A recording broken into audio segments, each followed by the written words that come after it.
Bienvenidos a Semanario Judicial. Soy Citlali Pérez y en los próximos minutos le daremos cuenta de las sentencias más relevantes de la Suprema Corte en Pleno y Salas, así como de las decisiones más importantes del Tribunal Electoral y órganos jurisdiccionales federales. Pero antes saludo a mi compañera Eusiris Rostro, quien nos acompaña en la interpretación en lengua de señas mexicana. Bienvenida, Eusiris. Ahora sí, comenzamos.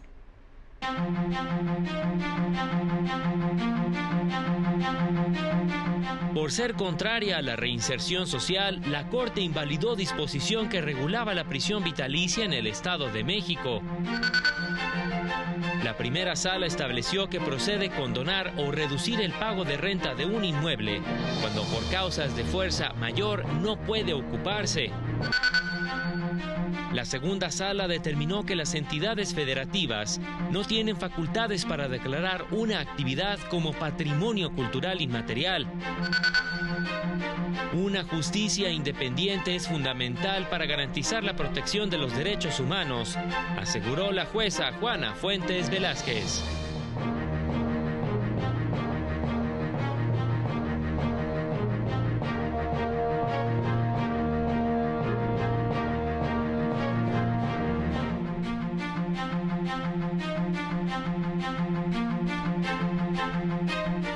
Esta semana el Pleno de la Corte resolvió diversas declaratorias generales de inconstitucionalidad y asuntos relacionados con los estados de México y Veracruz.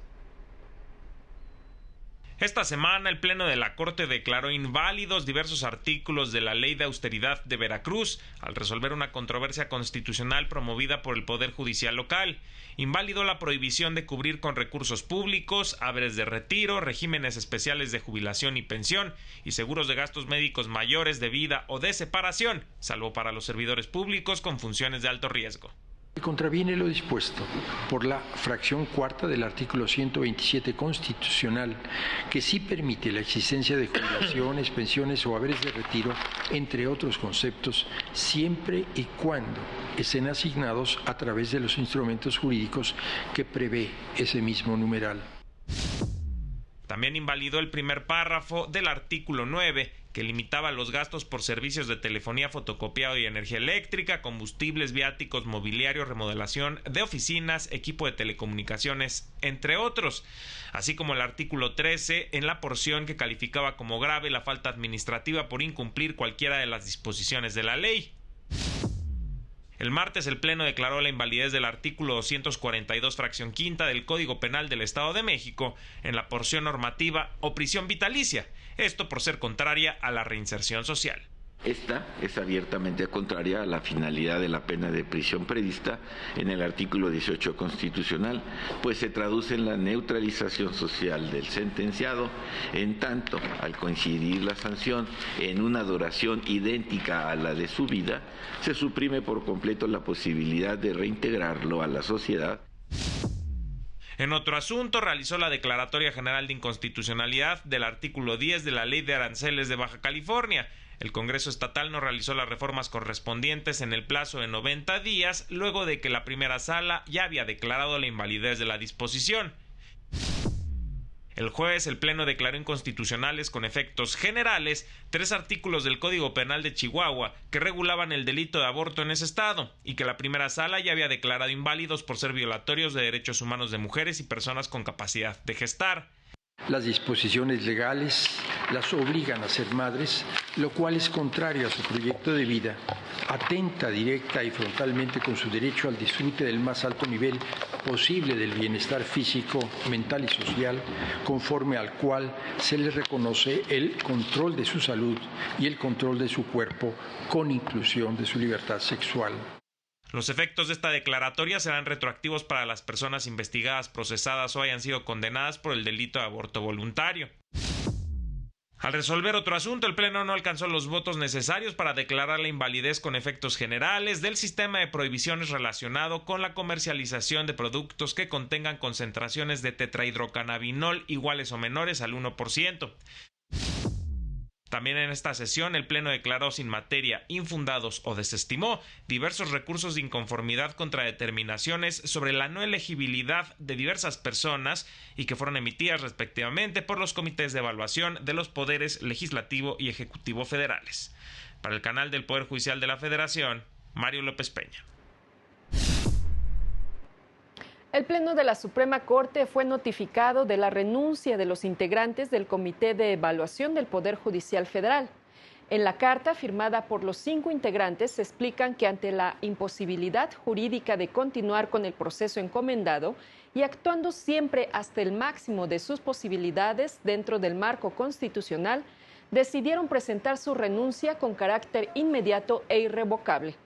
Explican que aceptaron el cargo con la convicción de que este podía constituir un espacio importante para garantizar la llegada de perfiles profesionales al proceso de elección, atendiendo siempre las distintas decisiones jurisdiccionales.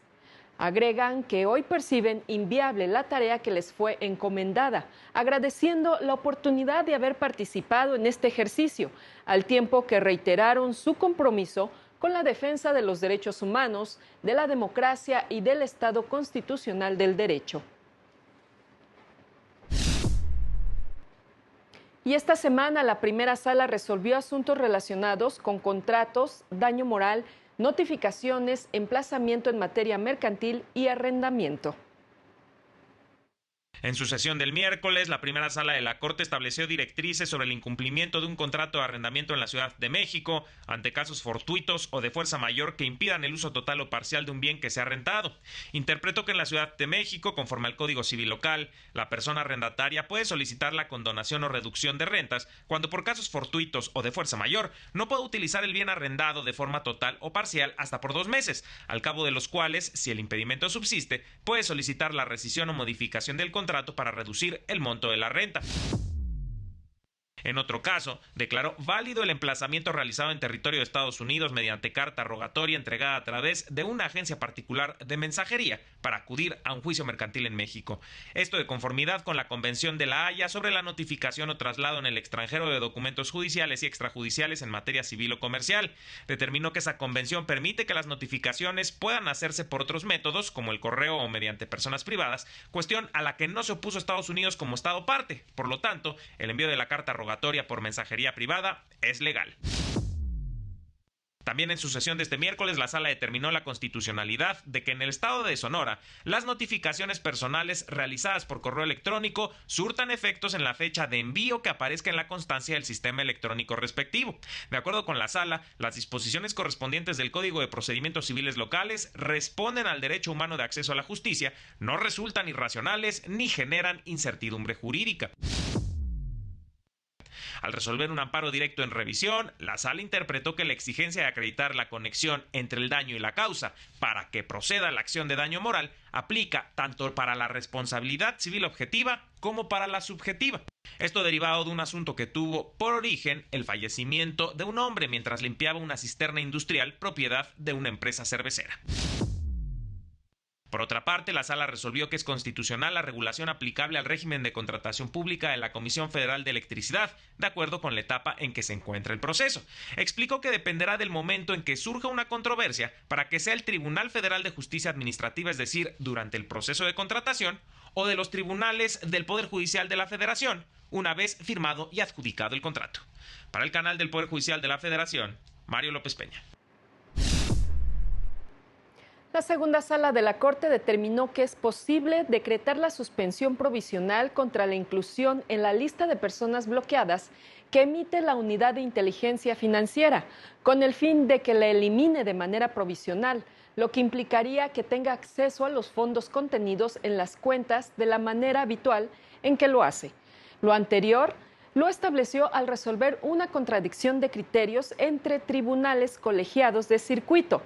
La sala explicó que, de acuerdo a precedentes, conceder la suspensión provisional no genera daños al interés social ni contraviene disposiciones de orden público. Agregó que la inclusión en dicha lista se trata de una medida cautelar de naturaleza administrativa referida al sistema financiero, pero que no implica que la persona ahí incluida se encuentre realizando una conducta penal y que solo procede la inclusión en la mencionada lista cuando el motivo que la genera responde al cumplimiento de compromisos internacionales. De ahí la factibilidad de conceder la suspensión provisional. La segunda sala de la Corte también determinó que las entidades federativas no cuentan con facultades para declarar determinadas actividades culturales como patrimonio cultural inmaterial. Por este motivo declaró inconstitucional el decreto emitido por el Estado de Nayarit, que declaraba a la fiesta taurina y a las peleas de gallos como patrimonio cultural inmaterial de dicha entidad. Pues de acuerdo a la Constitución y a la Ley General de Cultura, esa facultad le corresponde a la Federación y no a los estados de la República. La Sala precisó que esta resolución no decide sobre si deben o no ser prohibidas legalmente las peleas de gallos o la fiesta taurina, ya que ello es una cuestión que no fue planteada en el juicio de amparo. Vamos a una pausa, ya regresamos.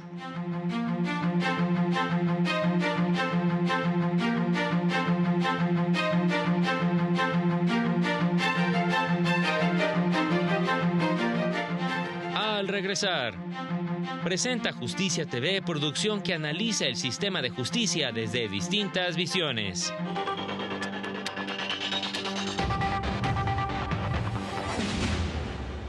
Ya estamos de regreso en el resumen semanal de noticias de Justicia TV. La magistrada María Emilia Molina lamentó que se esté dinamitando el Estado de Derecho y la democracia en México. La decisión del Tribunal Electoral de sustituir al Comité de Evaluación del Poder Judicial para que sea la mesa directiva del Senado la encargada de definir los candidatos que correspondía a dicho comité va en contra de lo que establece la propia reforma y abona a la pérdida del Estado de Derecho y la democracia. Así lo indicó la magistrada María Emilia Molina de la Puente, integrante del Comité de Evaluación del Poder Judicial. Será cada uno de los poderes responsable de que haya candidaturas. Entonces, el hecho de que uno de los poderes no allegue candidaturas al INE, pues, la propia Constitución establece la consecuencia, que es que ese poder no tenga candidaturas en la boleta. Esta resolución del electoral pues no tiene fundamento en el texto constitucional, así lo veo yo, pero pues bueno, finalmente es lo que está sucediendo en este país, donde tristemente estamos perdiendo el Estado de Derecho y la democracia. La magistrada indicó que la decisión del Tribunal Electoral se dio de manera oficiosa, sin tomar en cuenta lo dicho por la Suprema Corte, el ejercicio de su facultad de atracción prevista en el artículo 11 de la Ley Orgánica, ni la medida cautelar concedida a dicho comité. No sabemos qué va a pasar en el Pleno de la Suprema Corte. Llamó a la sociedad a mantenerse informada ante este inédito proceso de elección judicial. Ojalá que la sociedad se interese en ver cómo estamos en estos momentos, porque no se trata de una destrucción de Estado de Derecho solo para temas de reforma judicial, sino que es un problema de la destrucción del Estado de Derecho para la justicia de todas y todos, y sobre todo, por supuesto, de las personas más vulnerables y quienes más necesitan el acceso a la justicia de una forma imparcial, independiente y autónoma. Para el canal del Poder Judicial de la Federación, Laura Murillo. Y las personas juzgadoras no pueden ser cercanas al pueblo en la medida en que lo pretenden ser los integrantes del Poder Ejecutivo y del Poder Legislativo, para conocer las necesidades de la ciudadanía, pues deben ser imparciales, estrictamente apegadas a la ley y libres de toda influencia para dictar sus resoluciones. Así lo señaló la consejera de la Judicatura Federal, Lilia Mónica López Benítez, al participar en el podcast Radio Alumnos. Si las y los juzgadores salimos a la calle, nos reunimos con grupos políticos, con grupos sociales, entonces vamos a generar compromisos. Y el día que tengamos sobre nuestro escritorio un asunto donde tengamos que responder, no vamos a ver el asunto de la misma manera. Tenemos que cuidar que las decisiones que tomemos estén ajenas a cualquier injerencia extraña que no sea aquello que tenemos en el expediente. La consejera señaló que no se puede tener confianza en el proceso electoral judicial, pues desde que se presentó la iniciativa en el Congreso ha tenido un desarrollo desasiado, poco fidedigno y ajustado a los designios del partido político en el poder. Y creo que así como vamos, la verdad es que hay que poner en tela de juicio si realmente la gente va a llegar a través de una elección limpia, con el piso parejo para todas las personas, o si realmente ya están determinados al menos los cargos más interesantes de esta elección, que es la Suprema Corte y el Tribunal de Disciplina y el electoral, sin duda alguna. Durante su visita oficial a la Corte Interamericana de Derechos Humanos en San José, Costa Rica, la jueza Juana Fuentes Velázquez, directora de la Asociación Nacional de Magistrados de Circuito y Jueces de Distrito del Poder Judicial de la Federación, se reunió con integrantes de ese organismo internacional con el propósito de fortalecer alianzas y estrategias en defensa de la independencia judicial. Como directora nacional de JUFET, quiero reafirmar nuestro compromiso con la defensa de la independencia judicial en nuestro país. En esta sede de la Corte Interamericana de Derechos Humanos, hemos sostenido reuniones clave con integrantes de este organismo y con representantes de otras instituciones para fortalecer alianzas y estrategias en esta causa esencial. Denunció que en México diariamente se acumulan violaciones a la ley de amparo, a la Constitución y actos contrarios a las convenciones internacionales para llevar a cabo el golpe a la independencia del Poder Judicial Federal y su cooptación mediante elecciones no seguras y viciadas. Seguiremos denunciando estas violaciones en los ámbitos nacional e internacional, porque una justicia independiente es fundamental para garantizar los derechos de todas las personas mexicanas. Durante un foro se advirtió que la reciente reforma al Poder Judicial resta facultades a la Suprema Corte y concentra el poder en el Tribunal de Disciplina Judicial. Mujeres juzgadoras e integrantes de instituciones del país advirtieron que son múltiples las inconsistencias y los retos derivados de la reforma judicial y del proceso de elección de juzgadores. Mencionaron el constante desacato de sentencias y la falta de certeza sobre si las personas elegidas por voto popular contarán con las competencias necesarias para desempeñar el cargo. Tendremos que empezar desde cero, tal vez en la primera audiencia de un nuevo juez penal, explicarle qué es el principio de presunción de inocencia, algo tan básico. Explicarle qué es la perspectiva de género.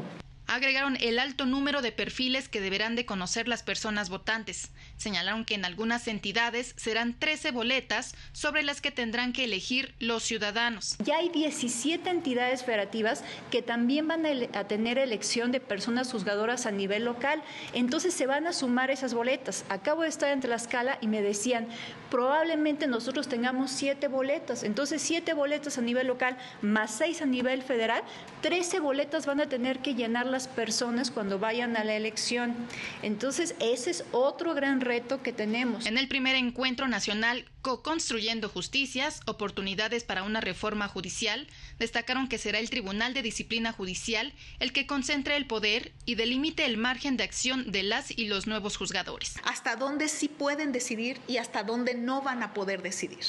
Entonces, el poder real hoy en el Poder Judicial Federal va a estar en el Tribunal de Disciplina, no va a estar en la Suprema Corte. Respecto al INE, consejeras indicaron que se realizarán actividades de difusión para concientizar a la sociedad sobre la importancia de su participación. Para el canal del Poder Judicial de la Federación, Laura Murillo. El primer tribunal colegiado del 15º Circuito determinó que procede suplir la queja deficiente en amparo indirecto cuando se advierte fractura o división familiar que implique discriminación indirecta. De acuerdo con la Constitución y la jurisprudencia, la autoridad judicial no debe colocarse como extraño en un procedimiento en donde una persona aparentemente está en igualdad procesal, pero en los hechos se encuentra en desventaja, lo que se traduce en un acto de discriminación indirecta. En estos casos, la ley reconoce a los órganos jurisdiccionales facultades para intervenir, incluso de oficio, para decretar las medidas precautorias que permitan preservar a la familia y a la protección de sus integrantes, por lo que deben suplir la deficiencia de la queja. Y en más temas, se presentó una producción de Justicia TV que aborda el sistema de justicia desde distintas visiones y ópticas. ¿Cómo nace en nuestro cerebro la idea de justicia? ¿Cómo ha sido su presencia en los grandes momentos de la ópera? ¿Puede haber desarrollo económico en una sociedad injusta? Estas y otras preguntas son reveladas por grandes maestros en Miradas a la Justicia desde el Seminario de Cultura Mexicana. Como parte de su compromiso para difundir la cultura jurídica, el canal del Poder Judicial de la Federación estrena el programa Miradas a la Justicia desde el Seminario de Cultura Mexicana, en el que 12 especialistas abordan la justicia en México desde disciplinas tan variadas como la filosofía, la ciencia, el desarrollo económico, la arquitectura y el espacio urbano y hasta la ópera. Estamos muy orgullosos de poder reunir a esta extraordinaria sabiduría que forma parte de este seminario, a un gran realizador y a la creatividad y el trabajo que hacen todos mis compañeros y el equipo del canal del Poder Judicial de la Federación. Se trata de una reflexión necesaria en los tiempos actuales, que plantean una transformación profunda al concepto de justicia en México. La justicia tiene que ver con la vida misma, no solamente con las actividades económicas, no solamente con la actividad política, sino tiene que ver con todas las actividades de la vida. Y el darle al concepto de justicia esta dimensión implica filosofar inclusive acerca de la necesidad de un sistema de justicia. A mí me interesa mucho colaborar en la medida que se pueda con algo a la educación de este país. Creo que si algo hace falta, más que justicia, es educación. Y eso es lo que hacemos, de alguna manera tratar de mostrar a la gente que hay que pensar, que hay que aprender a reflexionar. Las y los destacados integrantes del Seminario de Cultura Mexicana comparten en sus charlas las ideas que fundamentan nuestro pacto social para lograr sociedades más humanas y justas. Yo creo que se van a sorprender de saber todo lo que tenemos en el centro histórico que guarda esta memoria de la justicia. Y aparte, pues la mayoría son construcciones magníficas, hermosísimas, muchas que tienen cientos de años. Por eso es muy importante abrir un debate sobre qué entendemos por justicia cada uno, qué sensación podemos llevar, qué podemos hacer para cubrir esa sensación que tenemos de ir hacia lo justo y de repudiar lo injusto. No se pierdan Miradas a la Justicia desde el Seminario de Cultura Mexicana a partir de este 1 de febrero. Todos los sábados a las 19:30 horas, con su repetición los lunes a las 20 horas. Para el canal del Poder Judicial de la Federación, Jesús Daza. En el semanario judicial de esta semana se publicaron 8 criterios de distintos órganos jurisdiccionales, de los cuales 2 son de la primera sala. Uno de ellos de rubro, reconvención en el juicio ejecutivo mercantil oral. El artículo 1390 ter 3 del Código de Comercio, que no restringe, no vulnera el derecho de acceso a la justicia. Y la segunda, retención de bienes prevista como medida precautoria en el Código de Comercio. Puede decretarse sobre una tercera persona solo en cuanto a su carácter de administradora, socia o tutora, únicamente en relación con los bienes de la persona deudora. De plenos regionales se publicaron 2 criterios de rubro. Amparo directo procede contra la sentencia que declara la disolución del vínculo matrimonial en un juicio de divorcio sin expresión de causa y resuelve provisionalmente sobre los alimentos. Competencia para conocer de la causa penal seguida contra un militar por el delito de ejercicio ilícito del servicio público previsto en el artículo 214 del Código Penal Federal, corresponde a los jueces de distrito del orden penal. En el caso de tribunales colegiados, se publicaron 4 tesis aisladas relacionadas con temas de pensión compensatoria y designación de beneficiarios y solicitud de devolución de la cuenta individual de un trabajador fallecido. Vamos a una nueva pausa, ya continuamos.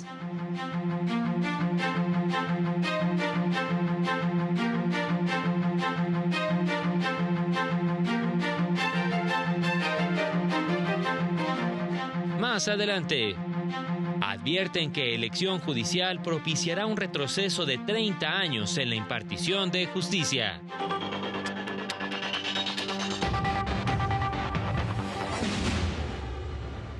Gracias por continuar con nosotros, le tenemos más información. Integrantes de la Sala Superior descartaron que hayan violado la Constitución al aprobar esta resolución. La Sala Superior del Tribunal Electoral del Poder Judicial de la Federación no violó la Constitución al ordenar al Senado llevar a cabo la insaculación de los aspirantes que se inscribieron en el Comité de Evaluación del Poder Judicial de la Federación. Así lo señaló en conferencia de prensa la magistrada presidenta Mónica Aralí Soto Fregoso, quien aseguró que en este caso aplicaron la Constitución para garantizar el derecho a ser votado de los aspirantes que se inscribieron ante el comité que suspendió sus trabajos por orden de 2 juzgados de distrito. Aclaró que se ordenó al Senado realizar el sorteo o tómbola de los aspirantes sin que ello implique llevar a cabo un proceso de evaluación ni modificación de la lista que se le envió.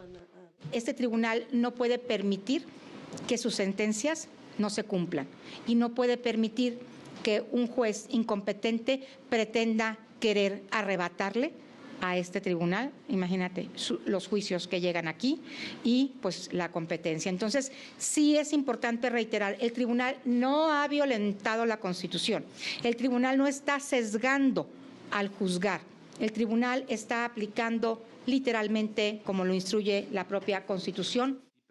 Explicó por qué la Sala Superior no esperó a que la Suprema Corte resolviera la petición que le hizo el Comité de Evaluación del Poder Judicial de la Federación para definir si debía hacer caso a los jueces que le ordenaron suspender sus trabajos o al Tribunal Electoral que le pidió reanudarlos. Los tiempos electorales no son los tiempos de la Corte. El INE, te digo que le preguntó a la Corte y la Corte, eso fue en octubre, y no le ha respondido. El proceso electoral está llevando su curso y nosotros como última instancia decidimos rechazar absolutamente la competencia del juez de amparo.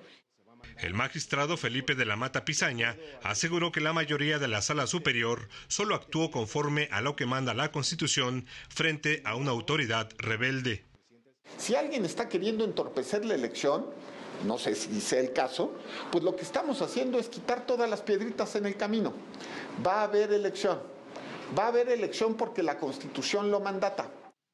En la sesión de este miércoles, la Sala Superior resolvió diversos asuntos en los que ordenó la inclusión de los quejosos en las listas de los comités de evaluación.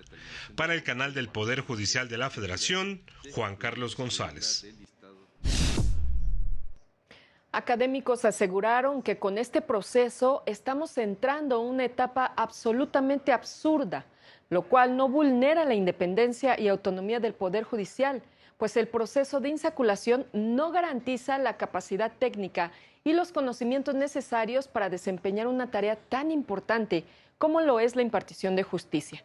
Esta situación, advirtieron, generará en el país incertidumbre y falta de seguridad jurídica, pues ahora todo parece indicar que todas las decisiones que se toman tienen el propósito de lograr que se cumpla la voluntad de uno solo de los poderes. Manifestaron que la implementación de una reforma mal diseñada propiciará que el sistema de justicia en México sufra un retroceso de 30 años. Tristemente, y lo hemos dicho ya desde hace tiempo, entraremos en un periodo de profunda incerteza e inseguridad jurídica, lo cual vulnera a nuestro Estado de Derecho. Vemos un retroceso como el que teníamos antes, cuando el presidencialismo mandaba en todos los sentidos, con un poder legislativo plegado a sus intereses, y ahora, desafortunadamente, también un poder judicial que no va a ser contrapesos al poder tan necesarios para la vida democrática de un país. De esta forma llegamos al final de este semanario judicial. Soy Citlali Pérez. Lo invito a mantenerse en la señal del canal del Poder Judicial de la Federación. Gracias por su atención. Hasta pronto.